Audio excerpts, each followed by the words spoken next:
Boa noite a todos. Tudo bem com vocês? Feliz de estar aqui nessa casa. Feliz de poder compartilhar, ouvir esse grupo tão maravilhoso. Estava com saudade de escutá-los assim ao vivo, pessoalmente. Eu acho que hoje eu tive o privilégio de estar aqui sozinha com vocês, mas eu acredito que em breve essa situação vai mudar e essa sala vai estar dentro dos limites, né? Dentro do que é sensato, do que é permitido. Poderemos estar mais próximos, né? Presencialmente mais próximos. E abrindo a nossa reflexão da noite, o tema, como já foi divulgado, é bem e mal sofrer. É um item do capítulo Bem-aventurados os aflitos, do Evangelho segundo o Espiritismo, capítulo 5, item 18. Já há alguns meses, esse tema ele tem sido meditado por mim, por várias situações, por vários momentos vivenciados. E ele já estava assim bem, como é que eu posso dizer, bem firme já no meu pensamento. Mas hoje pela manhã, ocorreu um fato que me fez pensar nesse tema. Quando eu estava no trabalho, hoje de manhã, eu tive uma notícia de que uma pessoa, uma jovem, havia dado vários sinais através da sua conta no Instagram e de que não estava conseguindo lidar muito bem com duas perdas muito significativas que ela teve recentemente. Uma foi a mãe, que desencarnou. E a outra é uma separação conjugal. E ela estava dando vários sinais de que não estava bem. Através do Instagram, ela estava comunicando isso para as pessoas. E hoje ela havia escrito que estava se dando o direito, se eu não me engano, acho que era algo assim, se dando o direito de se despedir da vida. Eu não a conheço, ela é conhecida de uma conhecida minha, mas essas palavras elas tocaram tão fundo no meu coração e eu fiquei pensando, caramba, quem sou eu para falar de sofrimento diante de uma dor tão grande? Perdeu a mãe, está sozinha, está sofrendo. E eu peço com muita humildade e com todo o respeito aquelas pessoas que estão passando por momentos assim, de luto profundo, de tristeza profunda. E peço também gratidão a Deus, sentimento de gratidão a Deus para todos nós, para que a gente nunca perca a capacidade de nos mantermos sãos, de nos mantermos capazes de refletir. Porque muitas vezes o que nos salva de momentos assim, eu até desafio vocês a pensarem, em algum momento da vida, eu acredito que todo mundo teve esse pensamento de desistir. Quando a dor ela é muito avassaladora, muito grande, eu acredito que todo mundo que já passou por algo assim pensa, por que não desistir? Mas, graças a Deus, ao amparo divino, a gente tem momentos de lucidez em meio ao desespero. E são esses momentos de lucidez que nos salvam. São através desses momentos em que nós paramos e refletimos que o amparo espiritual, que os nossos anjos guardiões conseguem nos alcançar, conseguem nos intuir, para que a gente, quando não sozinho, consigamos buscar ajuda o auxílio que a gente precisa, seja através de um consolo amigo, de alguém mais próximo, de um médico, de um psicólogo, de um psiquiatra. As dores da alma, elas são realidade nas nossas vidas. Acredito que hoje todo mundo tem alguém na família, alguém próximo, que está passando por algo assim. E é difícil porque a gente se sente muito incapaz diante dessas situações, porque a gente não consegue, a gente não tem forças para diminuir a dor do outro.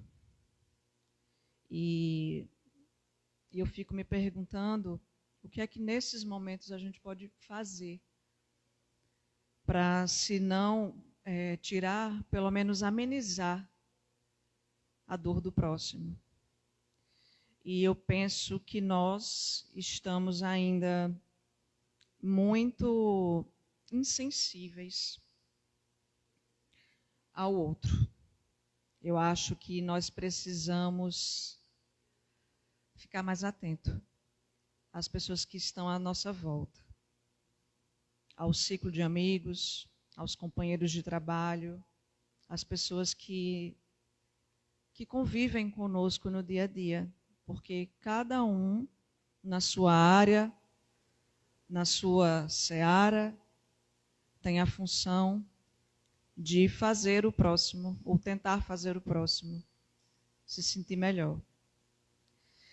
E, bom, como o tema é bem mal sofrer, eu gosto de, quando eu penso, no primeiro momento nesse tema, bem mal sofrer, eu gosto de comparar, fazendo uma comparação bem simples, mas para que fique claro para a gente, assim, eu gosto de fazer essa comparação.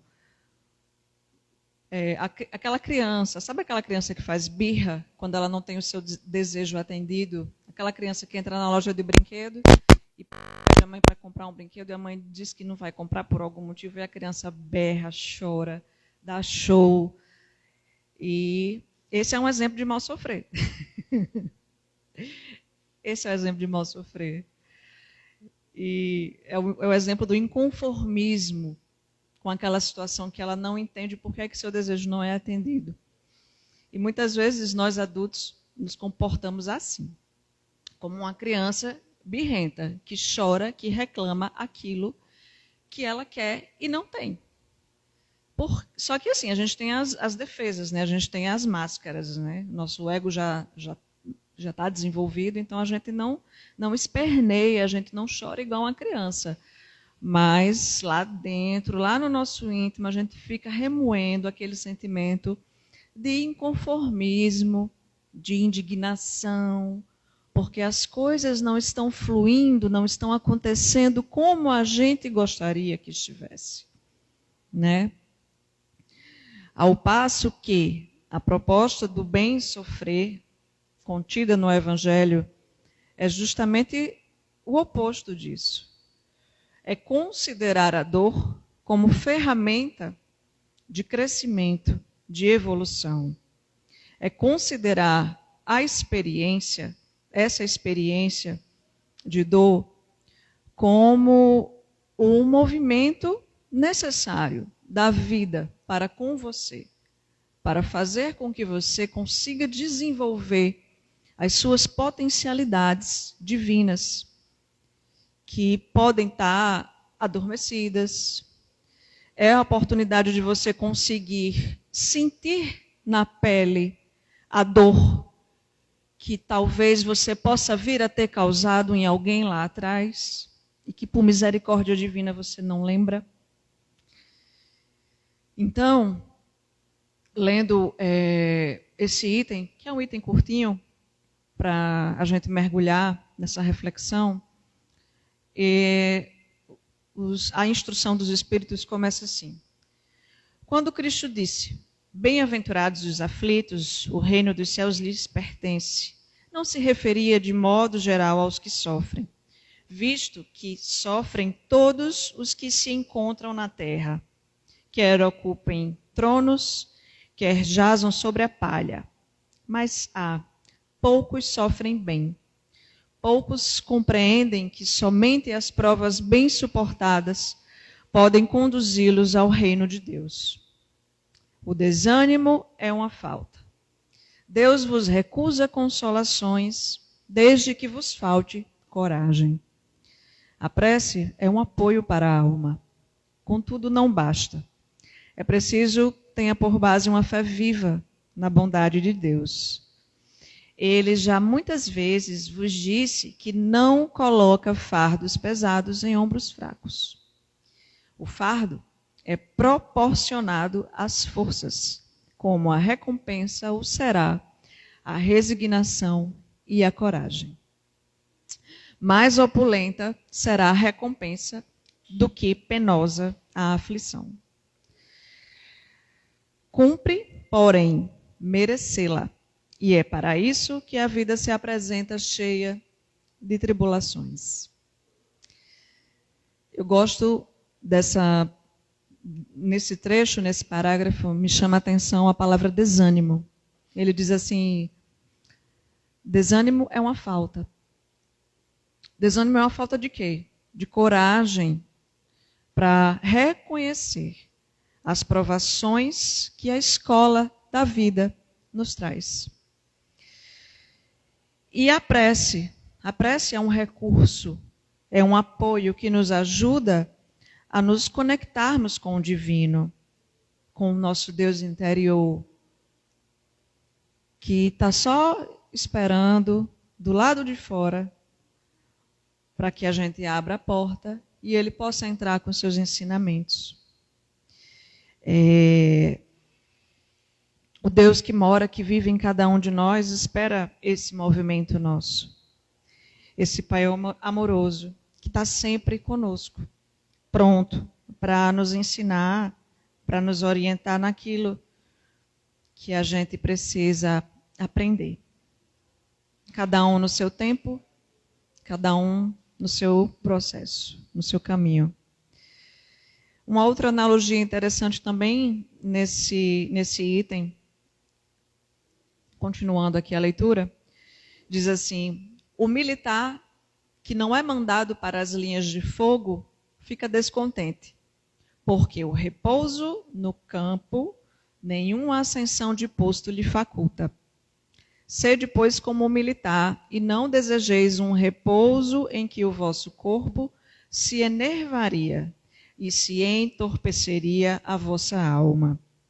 É uma analogia interessante, né, que eles fazem. A gente está aqui num mundo, num planeta de provas e expiações. Sabemos que se estamos aqui é porque nós temos o que experimentar. Nós temos o que desenvolver e aprender. E não querer fazer parte disso, não querer ir à luta, como ele faz a analogia do militar, é simplesmente se abster da oportunidade que nos foi concedida, de resgate, de melhoramento. É como ignorar a providência divina para conosco.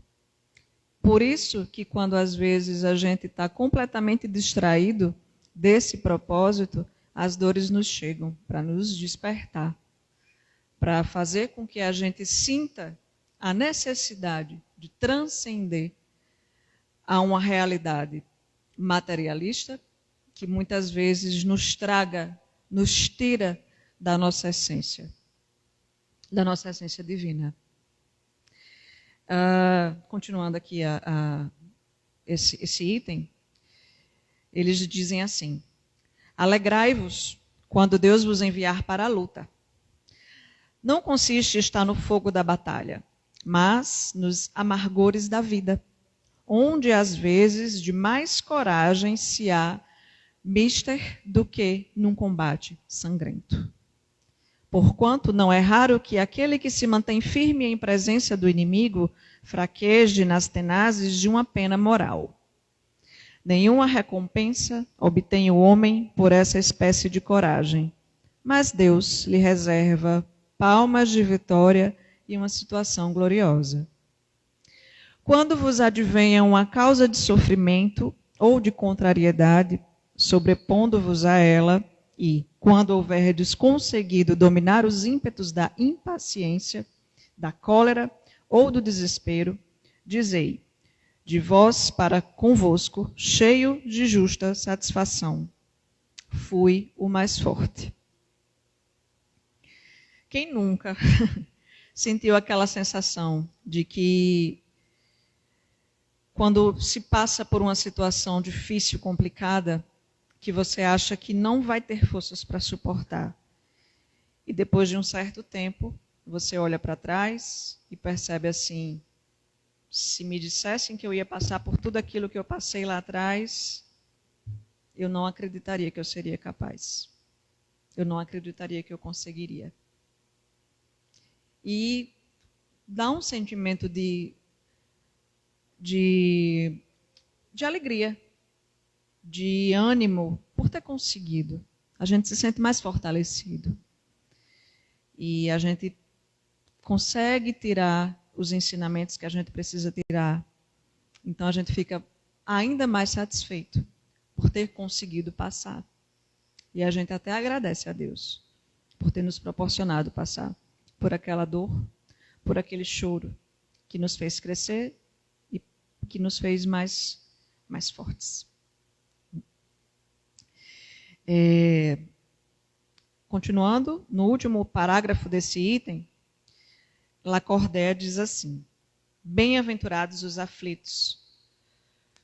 Bem-aventurados os aflitos pode então traduzir-se assim: bem-aventurados os que têm ocasião de provar sua fé, sua firmeza, sua perseverança e sua submissão à vontade de Deus, porque terão centuplicada a alegria que lhes falta na terra, porque depois do labor virá o repouso. Então, quando a gente para pensar assim, em algumas situações indesejadas que acontecem com a gente às vezes pensa: por que comigo? Por que isso está acontecendo comigo? Primeiro vem aquele sentimento de que a vida está sendo injusta com a gente. E daí a gente reflete. E aí eu convido vocês a refletirem também: por que estamos aqui? Qual o objetivo da minha reencarnação?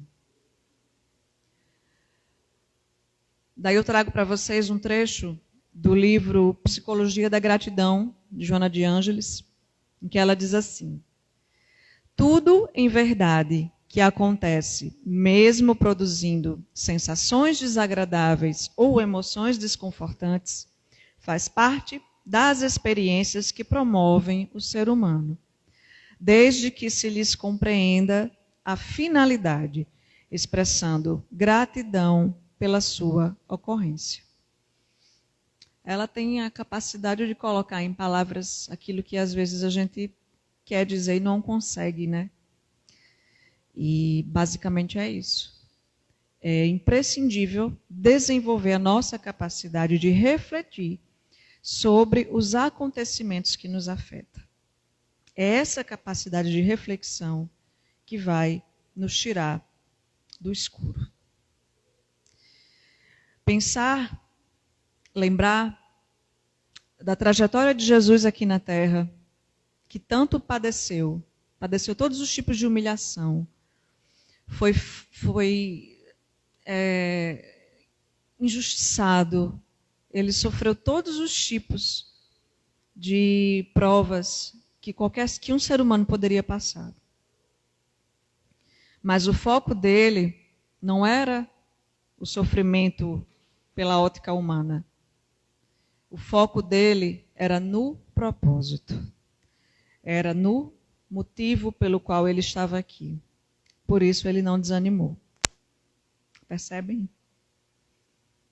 Então, Deus nos coloca na família que precisamos, no trabalho que precisamos, no ambiente que precisamos desenvolver as nossas potencialidades e resgatar as nossas faltas. Aquilo que a gente ainda precisa entender, que a gente ainda não conseguiu entender lá atrás.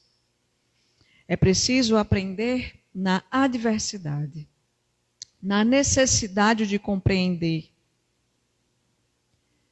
São as provas, são as expiações que nos promove essa condição de refletir. Tudo tem uma lógica divina por trás, que no primeiro momento nós não entendemos. Mas, até porque nós somos limitados, a gente tem uma capacidade limitada, a gente tem uma percepção mais ou menos do que está acontecendo agora. Mas o antes, o depois, a gente não tem essa visão. Então, reconhecer isso é submeter-se à vontade de Deus. Então, é esse ato de submissão diante do Pai, que sabe o que é melhor para a gente, é que a gente deve cultivar no nosso dia a dia, sempre. E, assim, quanto mais a gente consegue mergulhar na nossa profundidade, no nosso oceano, a gente fica mais fértil. É como se o nosso solo ficasse mais fértil, mais receptivo aos ensinamentos que a vida nos propõe, para a gente conseguir apreender através dos acontecimentos a finalidade, o que está por trás daquilo ali, né? O que é que Deus quer me ensinar, o que é que Deus quer me dizer com tudo isso. É bom também a gente lembrar, nos momentos de desânimo, da missão de Chico Xavier aqui na Terra, né? Que é um exemplo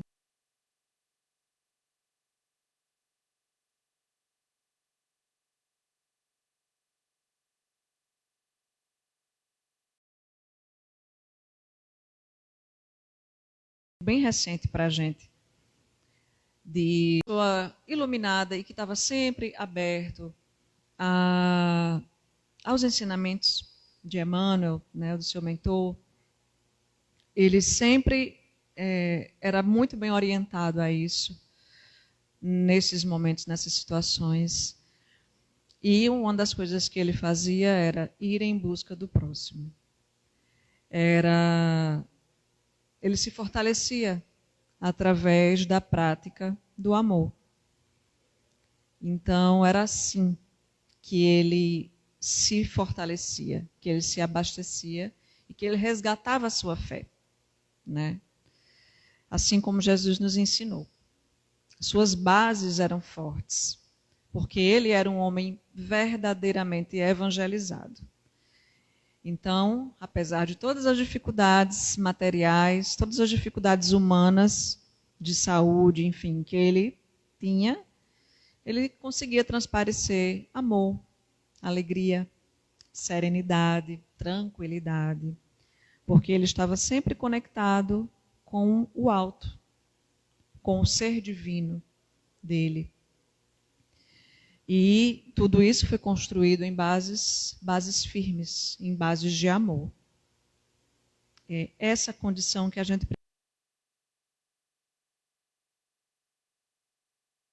precisa estar atento e resgatar em nós.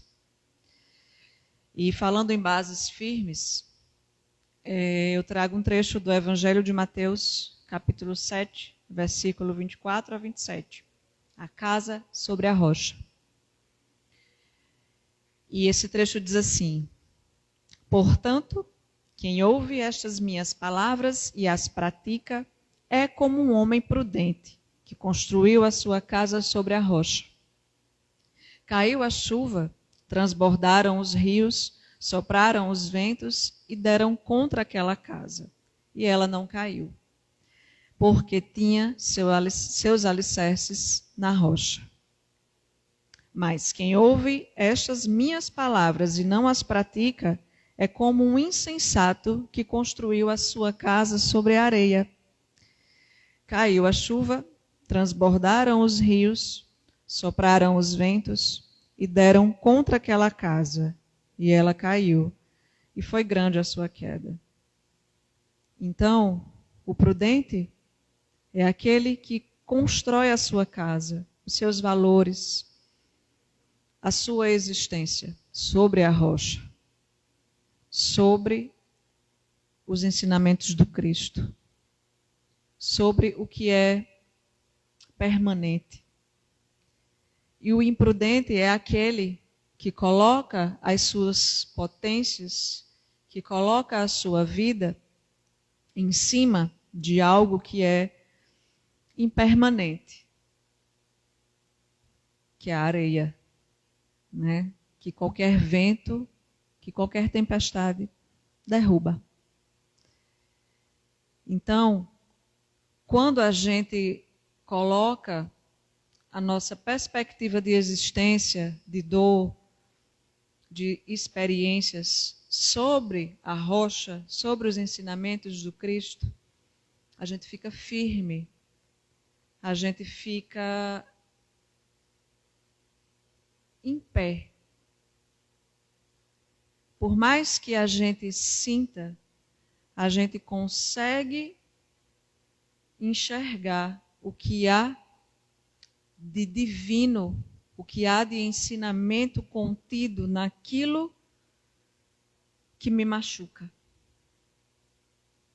Ao passo que, se eu não tenho essa percepção, se eu não coloco o Cristo, os ensinamentos do Cristo, como a coisa mais importante, como o meu guia,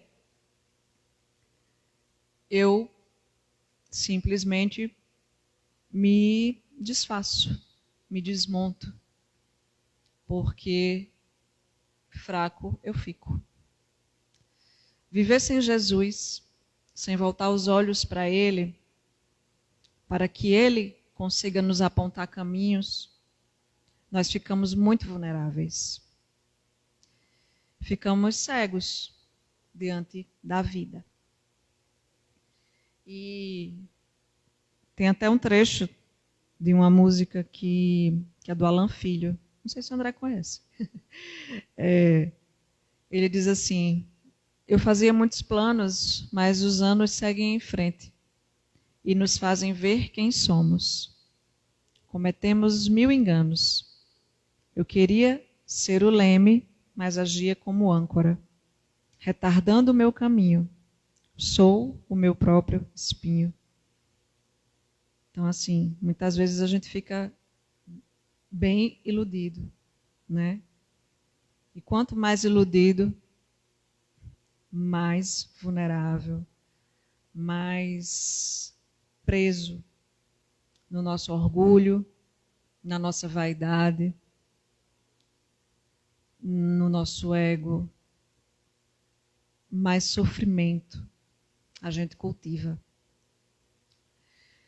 É necessário dar graças por tudo, como disse Paulo, pelo ar que respiramos, pelo amanhecer de um novo dia, que começa sempre cheio de oportunidades, de sermos filhos de Deus, de sermos amor nas pequenas coisas, nas coisas mais simples do nosso dia a dia.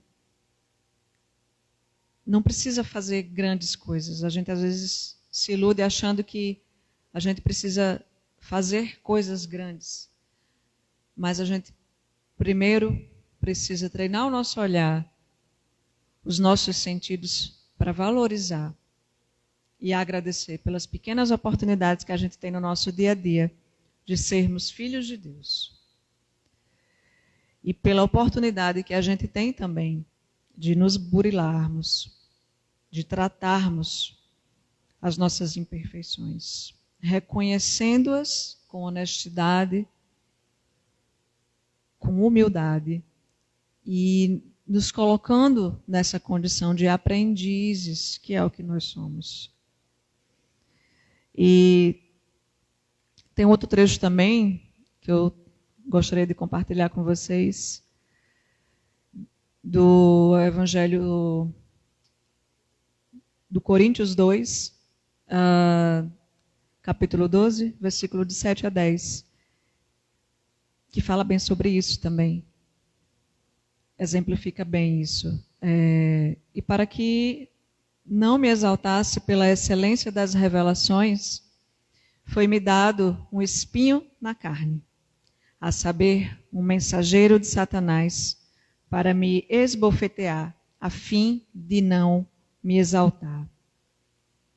Quando Paulo disse essas palavras, daí eu lendo e fiquei meditando e pensei, tem coisa mais humana do que ele falar do espinho na carne? É como se ele precisasse lembrar dessa condição, dessa dor que é tão humana, que é tão latente nele, para que ele não fugisse do propósito.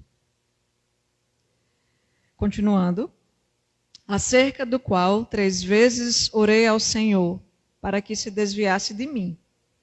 E disse-me, a minha graça te basta, porque o meu poder se aperfeiçoa na fraqueza. De boa vontade, pois, me gloriarei nas minhas fraquezas, para que em mim habite o poder do Cristo. Por isso, sinto prazer nas fraquezas, nas injúrias, nas necessidades, nas perseguições, nas angústias por amor de Cristo. Porque quando estou fraco, então sou forte. Isso é um exemplo de saber compreender o porquê do sofrimento, o porquê da dor. Ele tinha plena percepção e compreensão de que todo padecimento pelo qual ele passava tinha um propósito maior. E por isso ele diz, porque quando estou fraco, então sou forte. E isso mostra bem a submissão dele à vontade de Deus, ao propósito amoroso que lhe cabia experienciar naquele momento. Sofrer com a certeza de estar numa condição humana, temporária, e no seu processo de melhoramento.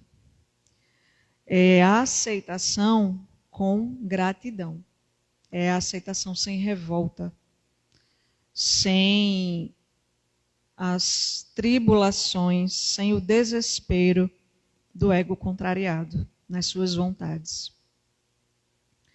Uma outra fala também muito inspiradora para essa reflexão de hoje é uma fala de Gandhi, em que ele diz assim: minhas imperfeições e fracassos são como uma bênção de Deus, assim como meus sucessos e meus talentos, e eu coloco ambos aos seus pés. Ou seja, ele colocava em pé de igualdade as suas tristezas e as suas alegrias. Era como se ambas fossem necessárias, né? Em João, capítulo 16, versículo 33, Jesus nos deixou a seguinte fala como inspiração. Eu disse essas coisas para que em mim vocês tenham paz. Neste mundo vocês terão aflições. Contudo, tenham ânimo. Eu venci o mundo. Na perspectiva do Cristo, ele mostrou, ele nos deu o exemplo de que ele, de fato, venceu o mundo. E quando a gente pensa nesse capítulo, bem-aventurados os que choram, porque serão consolados, é sobre tudo isso.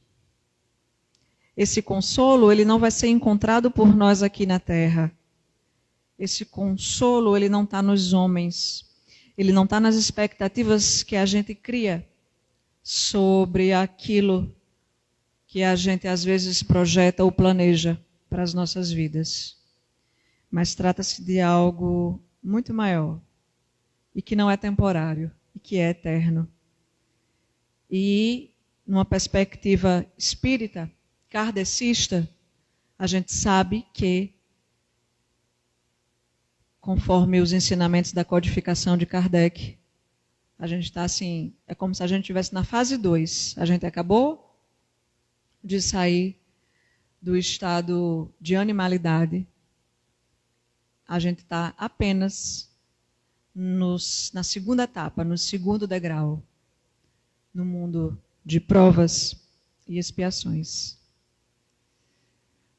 E como inspiração para a gente finalizar as reflexões dessa noite, eu gostaria de ler para vocês o Poema da Gratidão, de Amália Rodrigues, psicografado por Divaldo Franco. O poema começa assim: Senhor, muito obrigado pelo ar que nos dás, pelo pão que nos deste, pela roupa que nos veste, pela alegria que possuímos, por tudo de que nos nutrimos. Muito obrigado pela beleza da paisagem, pelas aves que voam no céu de anil, pelas tuas dádivas mil. Muito obrigado, Senhor, pelos olhos que temos, olhos que veem o céu, que veem a terra e o mar, que contemplam toda a beleza. Olhos que se iluminam de amor ante o majestoso festival de cor da generosa natureza. E os que perderam a visão, deixa-me rogar por eles ao teu nobre coração. Eu sei que depois desta vida, além da morte, voltarão a ver com alegria incontida. Muito obrigada pelos ouvidos meus, pelos ouvidos que me foram dados por Deus. Obrigado, Senhor, porque posso escutar o teu nome sublime e assim posso amar. Obrigado pelos ouvidos que registram a sinfonia da vida no trabalho, na dor, na lida. O gemido e o canto do vento nos galhos do olmeiro, as lágrimas doloridas do mundo inteiro e a voz longínqua do cancioneiro. E os que perderam a faculdade de escutar, deixa-me por eles rogar. Sei que em teu reino voltarão a sonhar. Obrigado, Senhor, pela minha voz, mas também pela voz que ama, pela voz que ajuda, pela voz que socorre, pela voz que ensina, pela voz que ilumina e pela voz que fala de amor. Obrigado, Senhor. Recordo-me, sofrendo, daqueles que perderam o dom de falar e o teu nome não podem pronunciar. E os que vivem atormentados na afasia e não podem cantar nem de noite, nem de dia. Eu suplico por eles, sabendo, porém, que mais tarde, no teu reino, voltarão a falar. Obrigado, Senhor, por estas mãos que são minhas alavancas da ação, do progresso, da redenção. Agradeço pelas mãos que acenam a deuses, pelas mãos que fazem ternura e que socorrem na amargura, pelas mãos que acarinham, pelas mãos que elaboram as leis, pelas mãos que cicatrizam feridas, retificando as carnes sofridas, balsamizando as dores de muitas vidas, pelas mãos que trabalham o solo, que amparam o sofrimento e estancam lágrimas, pelas mãos que ajudam os que sofrem, os que padecem, pelas mãos que trabalham nesses traços como estrelas sublimes, fulgindo em meus braços, e pelos pés que me levam a marchar, ereto, firme a caminhar, pés de renúncia, que seguem humildes e nobres sem reclamar. E os que estão amputados, os aleijados, os feridos, os deformados, eu rogo por eles e posso afirmar que no teu reino, após a lida dolorosa da vida, hão de poder bailar e em transportes sublimes outros braços afagar. Sei que a ti tudo é possível, mesmo que ao mundo pareça impossível. Obrigado, Senhor, pelo meu lar, o recanto de paz, ou escola de amor, a mansão da glória. Obrigado, Senhor, pelo amor que eu tenho e pelo lar que é meu. Mas, se eu sequer nenhum lar tiver, ou teto amigo para me aconchegar, nem outro abrigo para me confortar, se eu não possuir nada, senão as estradas e as estrelas do céu, como leito de repouso e o suave lençol, e ao meu lado ninguém existir, vivendo e chorando sozinho ao léu, sem alguém para me consolar, direi ainda: obrigado, Senhor, porque te amo, e sei que me amas, porque me deste a vida jovial, alegre, por teu amor favorecida. Obrigado, Senhor, porque nasci. Obrigado, porque creio em ti e porque me socorres com amor, hoje e sempre. Obrigado, Senhor. Muita paz a todos, uma excelente noite. Graças a Deus. Fiquem com Deus. Muita paz a todos.